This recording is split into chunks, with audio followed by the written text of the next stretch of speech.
Olá, olá, boa noite a todos. Mais uma terça-feira com conversas super interessantes e especialmente para quem vai ver a gravação depois. O tema de hoje são os comportamentos das crianças e adolescentes durante a pandemia. Eu vou ter uma convidada muito especial, uma colega, Kelly Gonçalves, ela que também anda comigo nestas descobertas do conhecimento do ser humano e fizemos juntas o curso de analista corporal. Ela também é técnica de enfermagem há 18 anos a trabalhar com crianças, é também terapeuta transcendental e, e eu vou convidá-la já para transmitir em direto comigo.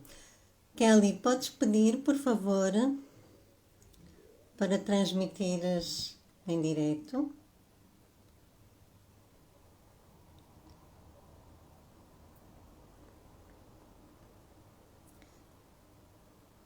Isso mesmo.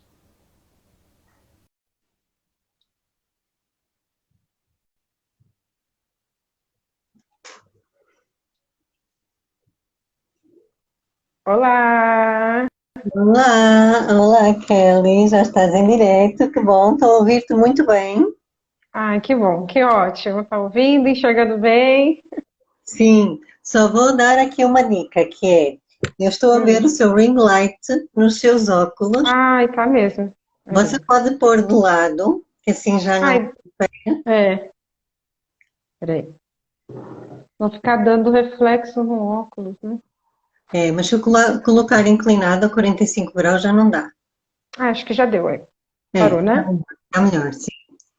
Então, eu já fui fazendo a sua apresentação, Uhum. mas se você quiser apresentar-se melhor, quem é Kelly, trazer um pouquinho da sua história e para ficarem a conhecê-la melhor. Bom, você já falou tudo, né? Eu sou técnica de enfermagem há 18 anos, sempre trabalhei com crianças, né? Minha vida foi trabalhar com crianças, desde neonatal até enfermaria de pediatria, UTI pediátrica. Fiz o curso de analista corporal e um curso de terapeuta transcendental, mas o que eu uso mais mesmo é o de analista corporal. E, né, esse curso também trouxe aí toda essa vivência nova para minha vida, como para a sua, quanto para minha filha, né? Então, toda essa história que a gente tem de mudanças, de autoconhecimento, e é mais ou menos sobre isso que eu gostaria até de falar, né? Mas pode continuar aí. Sim, podemos começar já um pouco pela sua história, né? Porque houve muitas mudanças positivas, muito alívio, muita tranquilidade que chegou por causa de, através do formato do corpo, conseguimos perceber exatamente como a pessoa funciona. E você e a sua filha, tal como eu e a minha filha, funcionávamos de formas diferentes, por isso é que nós não Uhum. nos entendíamos. Bem isso mesmo. Então, pode contar um pouquinho por onde é que você quer começar? Bom, assim, minha filha é completamente diferente de mim, né? Assim, o oposto da minha personalidade e até eu não ter esse conhecimento, né? Porque nós aprendemos a maternidade com a maternidade, né? Por mais que a gente estude, a gente procure saber, não é a mesma coisa quando você está vivendo, né? A maternidade. E pode falar. E uma coisa é aquilo que os livros dizem, né? Tudo que tem a ver com a parte biológica. Agora, a parte emocional é que ninguém fala. E de É facto, verdade. toda esta parte emocional é fundamental para depois, para o resto da vida, né? É, e é a base, né, que a gente tem ali naquela fase da infância, principalmente, que também vai desenvolvendo na criança, né? Essa parte emocional a gente não aprende, né? Ninguém ensina, né? Nossos pais também não aprenderam, então a gente foi no mesmo flow, né? E minha filha teve uma fase de infância bem difícil, teve um momento aí que ela teve intolerância a leite e a glúten, E nessa fase, assim, foi um pouco complicado, não tinha, né, o conhecimento que eu tenho hoje de saber como ela funciona. E a partir do momento em que eu entendi, que eu aprendi olhando no formato do corpo dela, tudo mudou, né? Tem toda a questão aí emocional, também de vivência da família, mas entendendo o jeito dela funcionar, eu parei de ficar retraumatizando ela. E aí, nesse momento em que eu passei a entender como ela funcionava e a me conhecer também, não cobrar dela, o que era uma necessidade minha, ela também começou a melhorar, melhorar, e hoje não tem nem intolerância a nada, não tem nada mais. Uau, fantástico. E, no fundo, onde é que vocês chocavam mais? Então, eu sou assim, eu sou do toque, do sentimento, né? E da agilidade. E ela é da energia na cabeça, totalmente na cabeça. Na verdade, ela é energia no corpo muito pouca. Então, por muito tempo, eu queria que ela fizesse atividade física, tentei colocá-la na natação, é, cobrava dela uma necessidade que era minha, né, de ter aquele sentimento, aquela presença, né, aquele toque, aquela felícia, né, como diz, cobrava dela isso, em que para ela a demonstração de sentimento é diferente. Então aí você fica com aquela sensação, será que não gosto, ou será que não está agradando, né? E também, também trazer a minha necessidade, né? O meu medo, né? O meu medo de ficar sozinha e aí querer colocar em cima da criança, que é um dos maiores erros que a gente comete, né? Mas nós Querer que a sabemos, criança. nós fazemos o melhor que sabemos com aquilo, ou melhor, fazemos o melhor que podemos com o que sabemos. Uhum, E aquilo que eu uhum, é costumo isso mesmo. o que já passou, não é? É, Agora, há possibilidades de fazer diferente. sim, E sim, isso sim. mudou tudo no caso da sua criança, É. no caso da sua filha, a intolerância à A lactose, glúten a, e a lactose. a glúten até desapareceu, que é algo assim tipo, uau, como é que é possível? Só porque mudou o ambiente, não é? E assim, é certeza que foi só porque mudou a mente, porque eu passei, né? Então, ela começou a desenvolver essa situação por volta de 2 anos e meio, 3 anos, até se descobrir, ela ficou muito doente, né? Então, tem toda a questão familiar, né? Que aquela necessidade também que era minha, né? De não olhar para o relacionamento e olhar só para a criança, então né? É um pouco mais profunda as escolhas, né? Mas então passei a olhar mais cuidando só da criança, né? Esquecendo da minha necessidade do relacionamento. E nesse período trocamos toda a alimentação dela, né? Então eu fazia toda a alimentação que podia, né? Na época, quando ela descobriu, era pouquíssimas coisas importadas que a gente tinha pronta, né? Então era raríssimo, tinha que caçar nos mercados, era um ou outro lugar que fazia. E foi até uns 7, 8, até uns 7 anos mais ou menos de idade.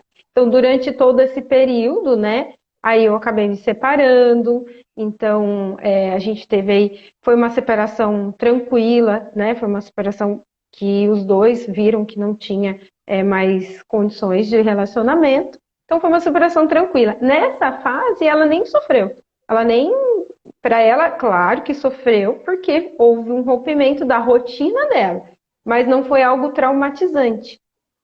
E aí eu comecei a buscar esse autoconhecimento durante essa fase minha de transformação, porque eu me via casada numa situação e eu vi que não fazia mais sentido estar casada. Então, quando eu decidi, que nós decidimos nos separar, eu comecei a buscar o autoconhecimento. A partir deste momento que eu comecei a buscar o autoconhecimento, que eu descobri que o formato do corpo mostra como a mente funciona, e aí eu descobri que minha filha era diferente de mim, então eu comecei a entender e a tratá-la como ela tinha necessidade, não como eu tinha necessidade. expliquei um pouco para o pai dela, né, para ele também fazer o mesmo, para algumas pessoas da minha família, né, porque às vezes, como ela é do traço mais frio, então chega no ambiente com um monte de gente, ela não vai chegar e vai cumprimentar todo mundo, dando um abraço, beijinho, o máximo é um oi para todo mundo, o máximo. E enquanto eu não entendia isso, eu cobrava dela isso. Não, filha, você tem que cumprimentar todo mundo. Né? É falta de educação. Mas isso para ela doía, isso para ela era ruim. E a partir do momento que a gente começou a trabalhar e a cuidar dela do jeito que ela funcionava, a entender que a alimentação para ela funciona de uma forma diferente do que para mim, né? Para mim, a alimentação é algo muito prazeroso. As sensações que eu tenho, né, no ato do comer é prazerosa. Para ela é algo normal, é uma obrigação que o corpo dela tem. Então, a partir do momento que eu comecei a entender e a cuidar dela dessa forma e a passar isso para o pai fazer o mesmo, assim, foi questão de pouco tempo. Num momento, a gente começou a deixar, tô com vontade, deixa eu comer tal coisa. Ah, tá bom, come, vamos ver como vai ser. Comeu nada. No outro momento, come, vamos ver como vai ser. Nada. Aí eu lembro que ela passou o ano novo na família do pai dela, num sítio. E uma parente dele fez pão feito em casa, fez aquelas doceiraiadas, né? E ela comeu tudo e não passou mal, em nenhum momento. Aí ele veio me contando, né? Não comeu de tudo, ela não passou mal, você fica de olho, vê como vai ficar. E a partir daquele momento a gente viu que realmente ela não tinha mais a necessidade de ter essa intolerância, vamos dizer assim, né? Ela não tinha mais esses problemas e a gente começou a entender o quanto era importante cuidar da necessidade da criança e não cobrar dela, né? Que era uma necessidade nossa, né? Exato. E, no fundo, o traço dela, que é mais frio e que evita tanto o contacto, não é? Uma vez que você tem muita necessidade de toque, de contacto, de sensações, ela não. Ela, se estiver no mesmo local, para ela, ela já está acompanhada e está bom, não é? Isso. E esse traço, ele é formado durante a gravidez, não é? E você consegue Sim. fazer essa conexão com alguma coisa que tenha acontecido na sua gravidez? Então, esse traço, né, então é da formação da gestação ali, e como eu falei, eu sempre trabalhei como técnica de enfermagem, trabalhei em UTI neonatal. Quando eu engravidei, eu trabalhava na UTI neonatal. Então, o meu maior medo era que a minha filha nascesse prematura, com alguma malformação. Então, eu passei a gestação super tranquila, não tive problema nenhum. Trabalhei até uma semana antes de ter ela. Sim, foi super tranquilo a gestação. Trabalhava normal, não tive enjoo, não tive nada. Mas eu morria de medo dela nascer prematura ou ter alguma malformação. Então, assim, né, é aquela sensação, toda vez que lembrava da criança, né, o medo vinha e aí a criança sentia aquilo, né? Então, eu me lembro, né, do ultrassom morfológico, que é o ultrassom que vê toda a parte dos órgãos do bebê, né, lá para as 22 semanas. O médico me conhecia, né, porque eu trabalhava no hospital, e aí ele fez todo o exame, foi falando, né, explicando tudo, né? E eu extremamente tensa. Aí, quando ele terminou, ele falou assim: calma, agora você pode relaxar, tá tudo bem, ela é perfeita, não tem nada. Então, eu tenho certeza que foi por isso que ela foi bem mais mesmo, né, mielinizada, mais formada aí nessa fase da infância. E que depois isso continua depois na fase de criança, de adolescente, de adulto, e muitas vezes há aquela sensação de eu quero, não quero existir, não é? Eu quero passar sem que ninguém me veja. E muitas pessoas de facto não entendem, e às vezes essa pessoa acaba por achar que tem algum defeito, não é? Porque quando é cobrada de uma necessidade, tal como você entendeu, que era uma necessidade sua e não dela, Uhum. a partir do momento que entendeu, tudo ficou claro, não é? Para que estar a retraumatizar, entre aspas, não é? Quando já sabe como é que ela funciona e tudo, todas as dinâmicas que ela precisa, até porque não é tão ágil quanto você, mas ela é extremamente criativa e certamente tem outros superpoderes que a mãe não tem, não é? Uhum. Com certeza. Com certeza, né? Para ela, assim, como eu entendo, né? Claro que ela está numa idade que ela tem 10 anos, então ela, faz parte de ter algumas obrigações, algumas tarefas que precisa aprender, né? Vai para a gente ir criando para a vida, né? Mas, Claro. assim, é claro que as tarefas que ela tem são bem menores, que gastam menos energia, porque não adianta eu querer cobrar algo dela em que ela não é capaz de fazer, né? Então, assim, ela é muito do mundo da criação, né? Entanto que ela. Aí, depois que eu passei a entender, entendi o porquê que ela gostava tanto de alguns tipos de jogos, né? Desses jogos de coisa de computador e tal, que eu não entendo nada. E assim, eu comecei a estimular ela na parte da criação, né? Porque tem um jogo que é assim, você cria um mundo, né? Você cria um mundo perfeito para a característica dela de personalidade. E aí eu comecei a estimular isso, estimular. E o que ela começou a fazer? Ela começou a editar os vídeos. Ela gravava os jogos, editava os vídeos, faz isso até hoje, faz isso até hoje. Então, assim, vai estimulando o que é o superpoder dela, né? Então, é claro que até o momento que a gente não tem o conhecimento, a gente não precisa se cobrar quanto a isso. Mas a partir do momento que tem, a gente é o nosso dever, né? É o nosso dever estimular o superpoder, né? É isso, e é isso que se passa, em vez dela estar sempre a reviver a dor de se sentir rejeitada, não é? Ela ativa o superpoder dela. E isso vai fazer com que ela caminhe muito melhor para a vida Uhum. até, né? Porque ela própria vai estimulando que ela é naturalmente boa e isso acaba por estimular tanto que ela começa a fazer coisas ainda mais avançadas, como aquilo que você acabou de falar. E, de facto, isto traz aqui uma questão que é, quando há uma queixa, um problema, entre aspas, com uma criança,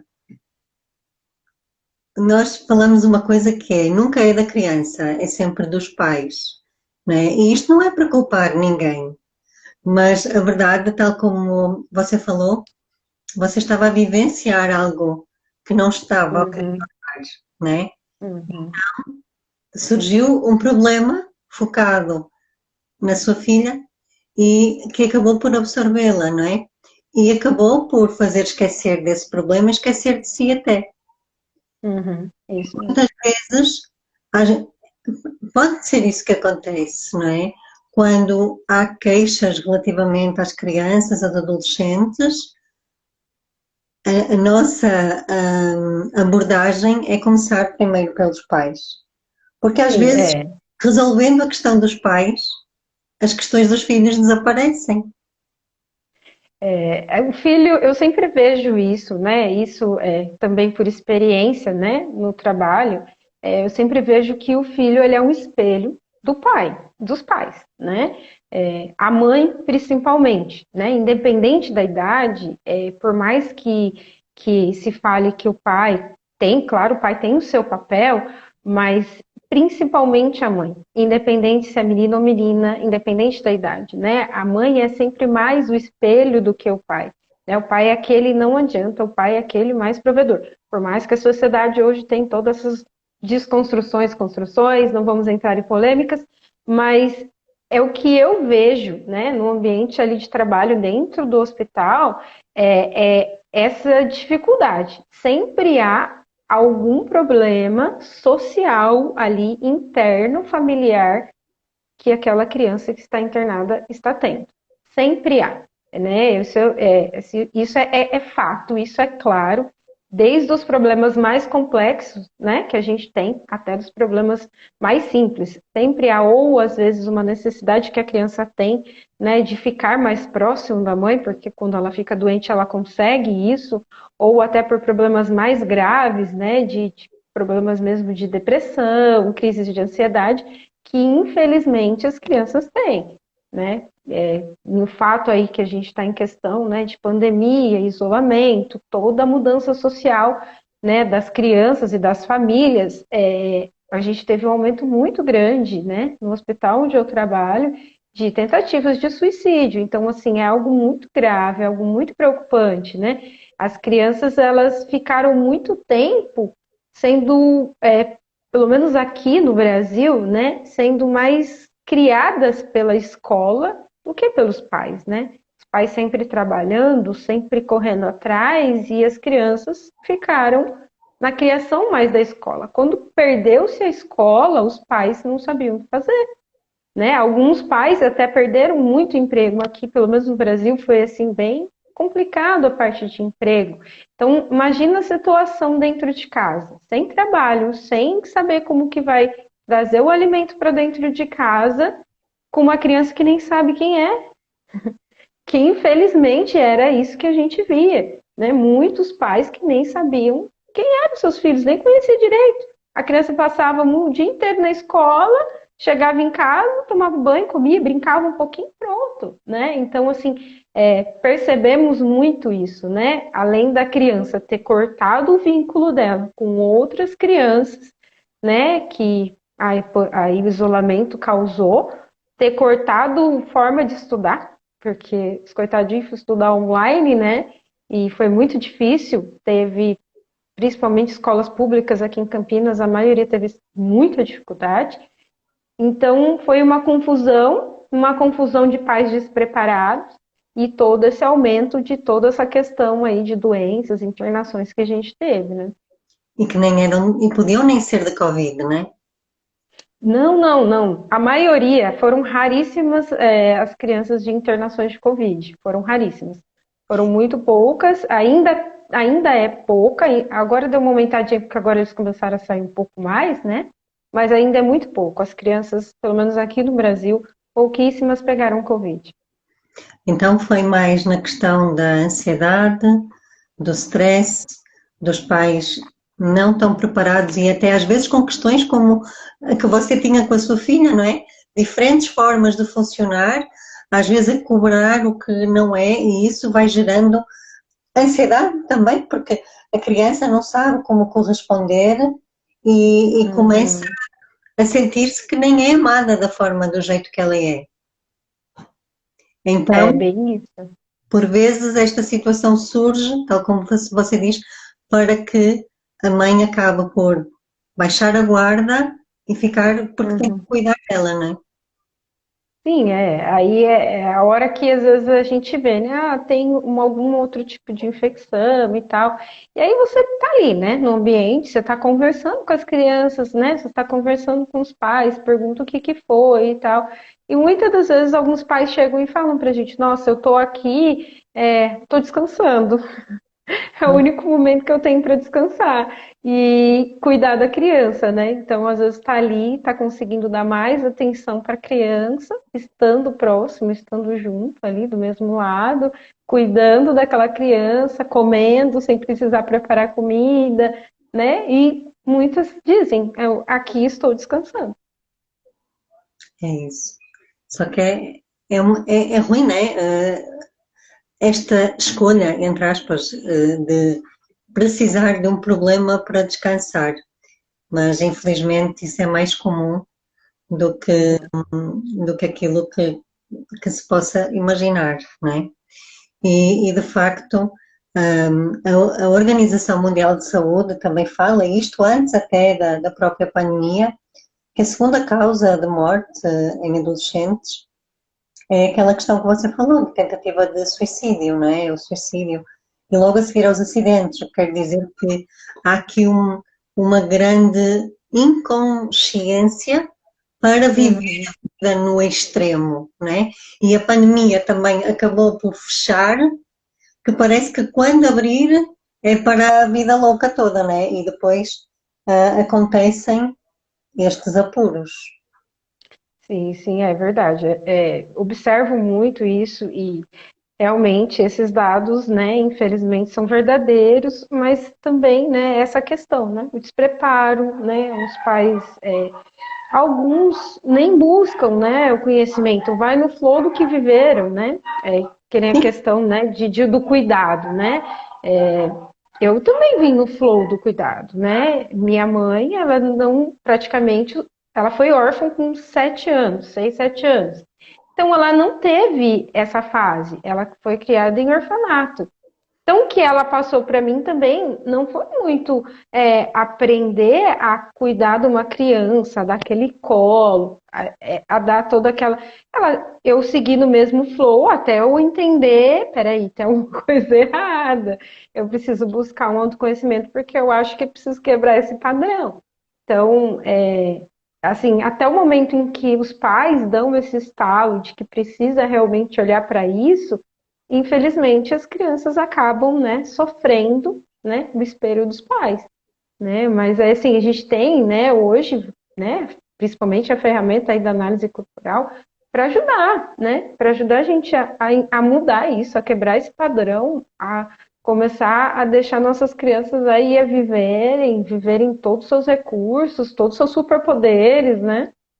E sem facilidades, não é? Porque também há muito aquela questão de eu não tive nada, agora vou dar tudo ao meu filho. Dar tudo também não é bom. Eles, em cada fase, é importante conhecer também a fase do desenvolvimento, não é? Em que eles vão estar muito mais dependentes dos pais nos primeiros 5 anos, mas, desde que nascem, a criança vai saindo do ninho, não é? Ela própria vai saindo. É importante dar espaço à criança e cuidar mais do ambiente para que ela tenha segurança, não é? Física e emocional, do que propriamente atuar na criança. Às vezes só ficar a observar como se nós estivéssemos ali, não é? Para ver onde é que a criança vai, porque ela própria vai dando passos, ela vai mostrando, ela vai estando preparada e motivada para avançar. E, e se os pais não atrapalharem, não é? A coisa corre bem. É bem isso, né? Você falando isso, assim, me lembra, né? Então, a partir do momento que eu comecei a entender, então sempre estimulei a minha filha. E, né, de acordo com a personalidade dela, ela não tem a ambição nata, ela não nasceu ambiciosa, ela precisa de estímulo para isso, né? Então, eu sempre vou estimulando ela. E por ela ter, né, essa energia na cabeça, ela é extremamente inteligente, o sonho dela sempre foi ir morar fora. Sempre, ela fala isso há muito tempo. Eu falei, filha, se você quer, e ela sempre fala assim, em lugares que falam inglês, se você quer, a escola dela ensina, se esforça no inglês aí, aprende inglês, né? E Exato. depois, se você quiser fazer um intercâmbio, né? Então a mãe te estimula a isso, né? Então, assim, o inglês, menina, eu não entendo nada, né? Às vezes ela até fica aí brincando comigo, falando as coisas só para eu não entender. E se fosse um outro momento, jamais. Se ela falasse assim, mãe, eu tenho desejo de morar fora, eu tenho desejo de fazer intercâmbio, jamais eu ia estimular ela para baixo. Imagina que você vai morar em outro país, você vai morar longe de mim, né? Se fosse um outro momento, seria isso que eu iria fazer, né? Pelo despreparo, por não ter esse conhecimento que tem que estimular a criança para a vida, que a minha necessidade de ter contato tem que ser com outra pessoa, tem que deixar a filha aí viver a vida dela. E você até toca num tema que este fim de semana saiu numa das principais revistas de Portugal, que é a revista Visão, que vinha um tema sobre dependência emocional. Afinal, a dependência emocional é de quem? É dos filhos pelos pais ou dos pais pelos filhos? É bem isso mesmo, né? A dependência emocional, com certeza, é dos pais pelos filhos, né? Quando o pai, ele aprende a estimular o filho para ir viver a vida dele, não tem essa, não tem pai que segure, não tem. A criança, ela não fica pelo pai, é sempre ao contrário. É sempre a necessidade dos pais que acaba colocando para os filhos, e aí eles acham que eles têm a obrigação de continuar a ficar no ninho e não sair para a vida, porque a gente às vezes acaba criando essa história de que é a obrigação da criança, que é a obrigação do filho. Ou até, imagina, em adultos que tiveram infâncias complicadas, que deram muito trabalho, parece que fica assim uma dívida, não é? Agora sou eu que vou ter que cuidar dos meus pais. E isso impede que a vida avance e que muitas vezes as pessoas não têm relacionamentos saudáveis, não conseguem caminhar até a nível financeiro e ficam ali a depender não só emocionalmente, mas também financeiramente, não é? É, porque se ele não tiver esse estímulo, né, ele tiver achando que ele tem essa obrigação de continuar ajudando e pagando algo que é uma obrigação dos pais, né? Eu sempre falo assim, o filho nunca ele deve, o filho nunca deve, né? É uma obrigação nossa. A gente teve, é uma obrigação nossa, né? Cuidar e estimular para a vida, não depois cobrar isso, né? Da criança de forma alguma. E Ou quando você não a única cobrança que pode haver é, olha, continua a tua vida e faz o mesmo com os meus netos, né? Para que isso. esse fluxo natural da vida continue, não é? Só que não há esta visão e por isso é que atualmente a sociedade também está muito doente. Não, isso é fato, né? Isso a gente vê muito, né? Principalmente nos atendimentos, né, que a gente tem, adultos que foram criados achando que deviam algo para os pais.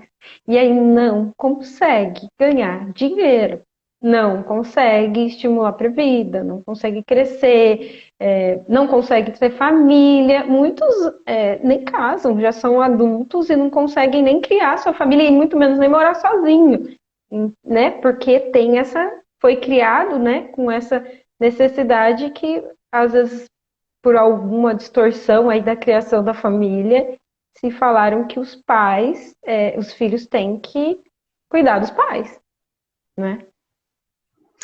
É, mas ainda é algo que este ciclo, não é? Ainda continua e por isso é que é necessário partir também dos pais para quebrar este padrão, não é? Porque é muito mais difícil um filho adulto tomar essa rédea, embora é possível, mas fica muito mais fácil quando um pai quer estar bem preparado, bem intencionado e estimula o filho para a vida, os adolescentes, as crianças, logo em cada fase, ali pelos 18, 21 anos, eles estão prontos para dizer tchau. E não precisa de ser de uma forma vingativa, nem um corte mau, entre aspas, ou que fique alguma ferida. Não, pode ser, porque é natural que esse corte aconteça, não é? É como o sair do útero. Se ficar mais de 42 semanas, há risco de vida para a mãe e para a criança. A mesma coisa depois, quando termina a fase da adolescência. Que se não houver essa ruptura, esse novo parto, pais e filhos acabam por estar mortos, entre aspas, e nem sabem, não é? Nossa, perfeita essa analogia, perfeita essa analogia, realmente. A criança, ela, né, o adolescente, ele cria asa, né? Você tá ali criando, a asinha dele já tá sendo construída ali. É só Quando a asinha tá pronta, ele vai embora. E é algo natural, é algo que nós, pais, precisamos olhar e sentir orgulho disso, né? Nossa, meu filho tá criando a vida dele, tá seguindo o fluxo da vida, logo vai casar, vai ter netinho, vai indo, né? Estimulando cada vez mais. não é? Porque depois há muito aquela expectativa de muitas vezes os pais canalizam para os filhos aquilo que eles querem. Olha, ouvi também uma analogia muito interessante num documentário que vi, agora não estou a lembrar, mas lembro-me da analogia que era um pai carpinteiro que molda o filho à sua imagem e talha tal qual ele quer, de acordo com as suas expectativas, ou um pai jardineiro, não é? Que aceita aquilo que o filho traz, rega, estimula e não sabe que flor é que vai sair, mas está ali a acompanhar e não é a podar, mas a permitir que haja esta expansão. Porque o carpinteiro corta, né? Poda, Uhum. molda à sua imagem. o jardineiro faz florir, faz crescer, faz expandir. E aqui é um pouquinho isso. Muitas vezes o que acontece na adolescência são apenas reflexos da infância. E é preciso os pais estarem atentos e verem. E muitas vezes nós estamos muito cegos para estas dinâmicas também, não é? Mas É só, verdade. só observando o formato do corpo e perceber que, ok, eu tenho muito contacto, a minha filha não tem, eu não tenho que obrigar a ter isso, porque não é da, daquilo que está Natural. o natural, sim, o que já está programado e que não dá para mudar, por mais que queiramos, não é? E se calhar você muitas vezes ouviu que se calhar nem era uma boa mãe, não é? Porque a sua filha precisava mais estar lá no cantinho e você não incentivava porque você sabia que isso fazia mal para ela. Isso é muito fato, né? Assim, muitas das vezes, às vezes ela está sentada na ponta do sofá, no canto, né, no mundinho dela, desenhando, fazendo as coisinhas dela. E eu tenho que aprender a respeitar isso, né? Por mais, às vezes até assistindo a mesma coisa, aí eu acabo entrando também no mundo dela, assistindo as coisinhas que ela gosta, né, para interagir com ela, é o meu papel de mãe. Mas às vezes ela está sentada na ponta do sofá, entendeu? Às vezes só que assim, a partir do momento que eu comecei a entender e a respeitar esse lado dela, ela começou a ela vir mais a ter o contato. Então eu percebi que quando ela tem a necessidade, ela vem, Exato. né? Não quando eu tenho a necessidade. E nem cobrar, parei de cobrar dela isso. Então, isso não cobrando, para ela saiu um peso enorme, né? De cima dela, porque a criança, ela sempre acha, não, a culpa é minha, eu que sou errada, né? Não tem jeito, a criança sempre acha. Então, se você cobrar dela algo, ela vai achar que é responsabilidade dela. E é aí que você vai só retraumatizando a criança e ela vai levar isso para a adolescência, ela vai levar isso para a vida adulta, né? É porque uma criança ela não sabe o que não é amor. Então, tudo aquilo que ela recebe dos pais, ela entende que é amor. Até o que é menos bom, não é? E formas já ultrapassadas de educar, com punição e com, com gritos, com discussões, ela vai levar para a vida e muitas vezes ela coloca-se até em relacionamentos abusivos e acha que é normal, porque foi assim que ela aprendeu a receber o amor, não é? E por isso é que às vezes fica até estranho alguém que não foi habituada nesse ambiente dizer, mas como é que tu aguentaste tanto tempo assim? Não é? Às vezes acaba muito mal, porque depois vem a vergonha e a exposição e o não querer falar, mas está tudo interligado, não é? E ao mesmo tempo acaba aqui por quando nós dizemos alguma coisa de mal a uma criança, ela não deixa de nos amar, ela passa a não amar-se a ela própria. E depois entram aqui as É, questões também da autoestima, não é? é, Porque a autoestima vai logo abaixo. e sim, infelizmente, né?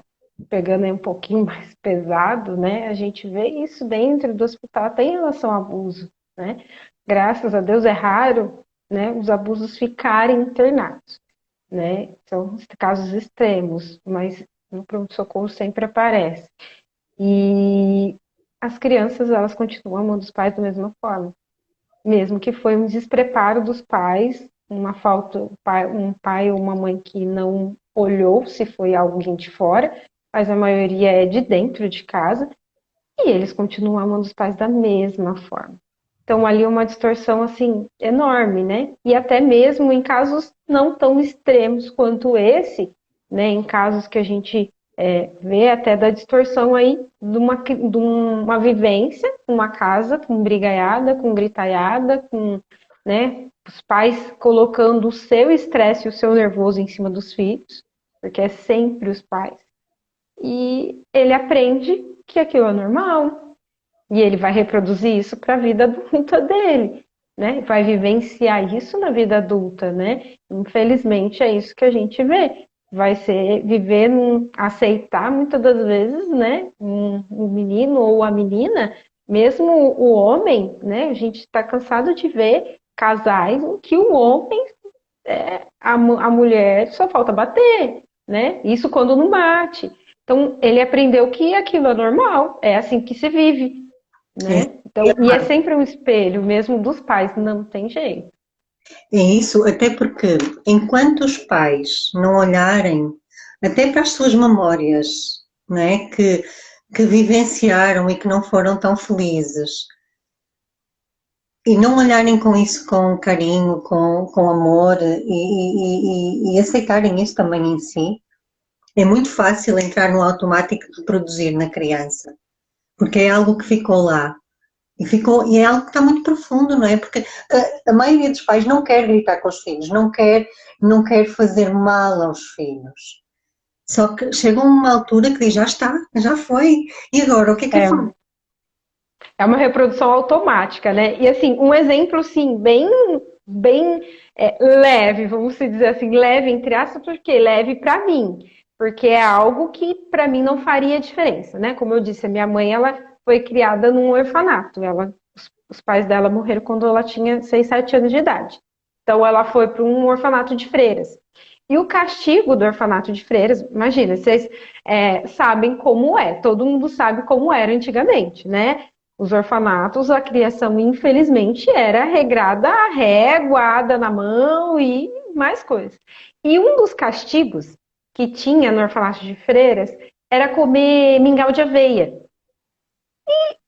Minha mãe nunca me deu mingau de aveia quando eu era criança. Nunca. E eu vi, às vezes, na propaganda, eu vi alguma coisa e falava assim, ah, mãe, eu quero comer mingau de aveia, eu quero comer. Não, filha, é ruim, é ruim, é ruim, é ruim. Até que um dia ela se permitiu, comprou um mingau de aveia para mim e eu comi, eu adorei, adoro até hoje mingau de aveia. Então, assim, isso foi algo simples, é algo que ela deixou de me proporcionar por um trauma dela. Então, imagina outras coisas que os pais deixam de proporcionar para o filho por um trauma dos pais. É porque, no fundo, acabam por refletir nos filhos os medos que eles próprios tiveram, né? E enquanto isso não for trazido e cuidado também, porque foi essa a minha dificuldade também com a minha filha. Eu estudei imensas coisas, eu fiz várias certificações, até em parentalidade consciente, só que esta questão é muito inconsciente. Vai para além daquilo que nós possamos fazer com intenção, com conexão. Quando nós entendemos dos traços e sabemos exatamente como o filho funciona, fica tudo claro. A conexão acontece de uma forma espontânea. Não é preciso estar a pensar muito sobre isso. E o contrário da sua situação também acontece. Mães extremamente frias, com filhos que precisam de mais contacto, muitas vezes os filhos choram por tudo e por nada e aquela mãe não entende porquê e depois nem sabe o que é que há de fazer, não é? E aí também começa a cobrar dela própria que não é boa mãe porque alguma coisa está ali que ela não entende. Simplesmente ela é mais racional, o filho é mais emocional, precisa de mais contacto. E isto é algo muito importante, porque a questão dos traços não é genética, né? É algo que acontece devido ao ambiente passado, desde a gestação até aos 5 anos. Então, a partir dos 7 é possível fazer a análise corporal e a partir daí poder ativar os recursos, como você fez com a sua filha, como eu fiz com a minha, e de facto estarmos a preparar da melhor forma possível para a vida. Porque um jovem, uma criança, um adolescente com as características da sua filha, mais introvertidas também, que não querem tanto contacto, numa pandemia, estando num ambiente ruim, o que é que a maior parte das queixas que me chegam é? Ela enfia-se no quarto, não sai do quarto, só quer o telemóvel, não quer mais nada. E isto é apenas um início, não é? É só uma evidência de que aquilo Uhum. também não está bom e que de facto no quarto, sozinha, se calhar depois com amigos ou com outras coisas no telemóvel, é um desconectar daquele ambiente. Isso é bem fato, né? Assim, quando o ambiente, né, não favorece, né? E no caso, por exemplo, né, de uma criança que é mais do traço da minha filha, né? Então, o que que eu preciso falar, mostrar para ela? Não, você está num ambiente em que você pode existir dentro do mundinho da sua cabeça. Então, assim, vai ter momentos que ela vai estar jogando no tablet, no computador ou alguma coisa assim com seus colegas, e ela vai querer que eu participe, entende? Assim, e não participo jogando porque não adianta, não faz parte de mim. Mas eu participo conversando, entendeu? Brinco com os colegas dela, né? Eu participo com ela, mãe, vamos assistir coisa de nerd, que é o que ela gosta. Vou lá assistir coisa de nerd com ela. Então, ela me traz para o mundo dela. Então, ela descobre que ela não precisa ficar fechada dentro do quarto presa. Agora, se ela está num ambiente em que ela não pode mostrar o mundo dela, ela vai se fechar, né? É, E uma coisa que você falou, né, do mapa de caracteres, a gente olhar. O corpo, ele não vai mentir, né? O que acontece muito em algumas terapias, algumas coisas assim, a gente conversa inconscientemente para proteger a pessoa dos traumas e do medo que ela tem, ela não fala, ela bloqueia e o corpo ele não mente, então não vai ter como você não descobrir como a pessoa funciona, qual é o seu maior medo e como trabalhar isso, né? Então isso é incrível e usando nos seus filhos, então. porque uma criança é muito difícil falar também, não é? Então não precisa falar. E até nem precisa de se expor.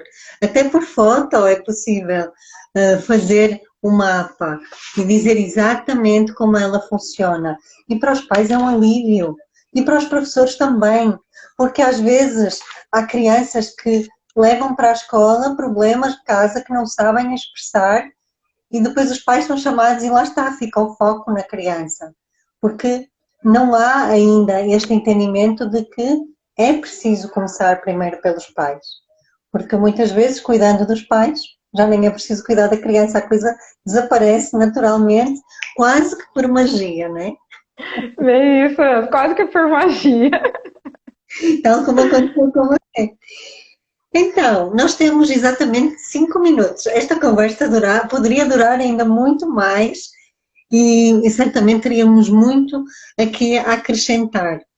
Então, eu agora quero dar a oportunidade a quem está aqui a assistir, se quiser colocar alguma pergunta, algo sobre o comportamento de crianças e adolescentes. Nós fomos falando aqui de alguns tópicos, mas se houver alguma situação concreta que queiram colocar, podem estar à vontade, é só escrever. E eu agora vou pedir, Kelly, que deixe uma mensagem final para este direto. Que mensagem é que você tem para deixar? Olha, eu preparo as coisas e Depois vai tem. no, não vai no oralzão aqui, vai no flow da comunicação. Eu acho que mais do que nunca é o momento de nós pais pararmos para olhar para a gente, né? Pararmos para olhar para as transformações, né? O mundo ele tem mudado, ele mudou completamente, não vai voltar mais ser o mesmo. Então eu acho que é o momento de nós começarmos a mudar e a olhar para nós para ver o que que precisa ser feito para que a gente consiga construir, né, filhos, famílias futuras com diminuir um pouquinho aí dessas situações, desses traumas, desse medo, diminuir esses índices, né, que estamos vendo aí são bem ruins em relação a crianças e adolescentes. É isso, e conhecendo exatamente como nós funcionamos, como os nossos filhos funcionam, acabamos por poder acessar aos nossos superpoderes. E a confusão que às vezes pode existir na nossa cabeça, os conflitos, às vezes até internos. E estava-me a lembrar aqui de uma coisa que é também agora na pandemia, aconteceu também por causa das redes sociais, um outro traço, que é aquele que gosta de aparecer, que gosta de ser perfeito, também está a sofrer muito exatamente pelas questões de autoestima e de autoimagem.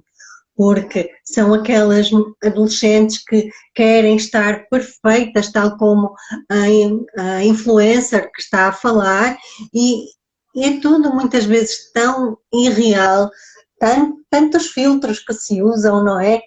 Só que naquela cabeça, e como ela quer ser amada e não quer ser trocada nem traída novamente, não é? Porque está lá esse registro, há também esta distorção corporal.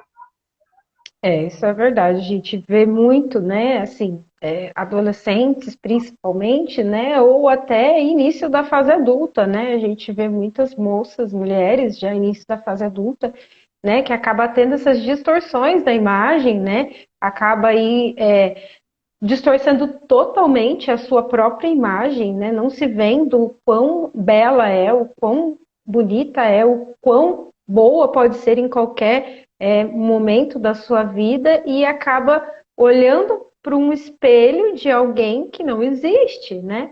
Então, sim, são filtros, são photoshops, são imagens completamente distorcidas em que a pessoa acaba vendo que não, eu preciso ser como aquela, porque ela busca a necessidade de ser amada através do like, através de um coraçãozinho, através do comentário, né, de que você tá bonita, que lugar bonito, e acaba vivendo algo que é irreal, só para ganhar algo que é irreal, né? E aí fica aquele vazio, fica aquele buraco e a autoestima vai lá embaixo, né? O próprio merecimento também vai lá embaixo. Aí não se acha merecedora, né? De ter uma vida boa, de ter um bom relacionamento. E esse momento também foi bem complicado até por essas questões, né? Questões mesmo de autoestima, principalmente adolescentes e início da fase adulta também, né? Ainda para os seus 20 e poucos anos, né? E isso também a gente consegue identificar facilmente fazendo análise corporal, por mais que tente esconder, né? Esse traço de caráter costuma aí de personalidade a não querer demonstrar, né, que tem um problema, mas é necessário olhar para esse problema para poder conseguir, né, virar a chavinha aí e voltar a ter uma autoestima boa, não necessitar, né, de um like externo, de algo externo que é irreal. Exato, de uma aprovação. E isto muitas vezes começa na comparação daquilo que não é comparável, não é? Como é que você se podia comparar com a sua filha? Não tinha como. Tinham formas completamente diferentes de funcionar. E muitas vezes, no meio de várias crianças, às vezes diz, olha, aquela menina interage mais, tem mais contacto. Por que é que tu não és como ela? E isso faz com que a criança sinta que ela não é amada do jeito que ela é. E isso cria aqui muito sofrimento interno que ela também não sabe explicar, né? Então, como adultos, como pais, nós somos sempre os responsáveis por criar um ambiente favorável àquela criança e também criarmos um ambiente favorável para nós. Por isso, é nesta medição de responsabilidades que nós também trabalhamos e que bom que estamos aqui também a expandir o conhecimento e a poder levá-lo para quem ainda não conhece, porque de facto é algo muito recente. É. Então, e se quem está aqui, eu tinha aqui um despertador para Aí senão a gente vai. ainda tenho uns minutinhos que eu deixei uma tolerância. Então, nós podemos também, quem ainda não conhece sobre a análise corporal, vai haver um workshop com o Corpo Explica, que foi a escola onde nós aprendemos tudo isto, e é um workshop chamado Chave Mestra, que de facto vai ser algo muito profundo que nunca existiu. Então, o convite para quem está a ver aqui, quem vai ver depois, os meus amigos podem perguntar-me como é que podem fazer, os amigos da Kelly também podem, e certamente nós teremos muito gosto em apresentar-vos este mundo e a poder vê-los com os nossos óculos, não é? Porque de facto é muito bom ser quem nós somos e sermos tratados da forma que nós somos. Tal como uma criança gosta e um adolescente gosta de ser tratado tal como ele é. E é isso. Por isso fica o convite.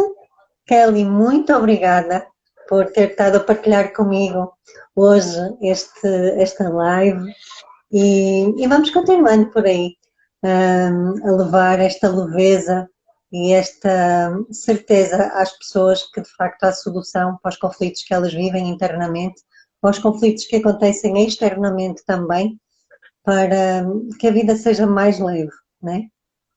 É isso mesmo. Ah, eu que agradeço, assim, né? Uma colega maravilhosa. É, muito obrigada por essa oportunidade também, né, da gente falar um pouquinho do meu mundo, né, um pouquinho da minha história. E sim, né, vamos levar aí para essas pessoas, né, uma forma mais leve de viver. Não precisa ser pesado, não precisa ser doído, pode ser bem mais leve e criarmos aí filhos e criarmos adultos saudáveis para esse mundo que a gente tem. É isso, pelo menos esse legado que fica, né? Kelly, um beijinho muito grande, de uma ponte gigante de Portugal para o Brasil e até breve.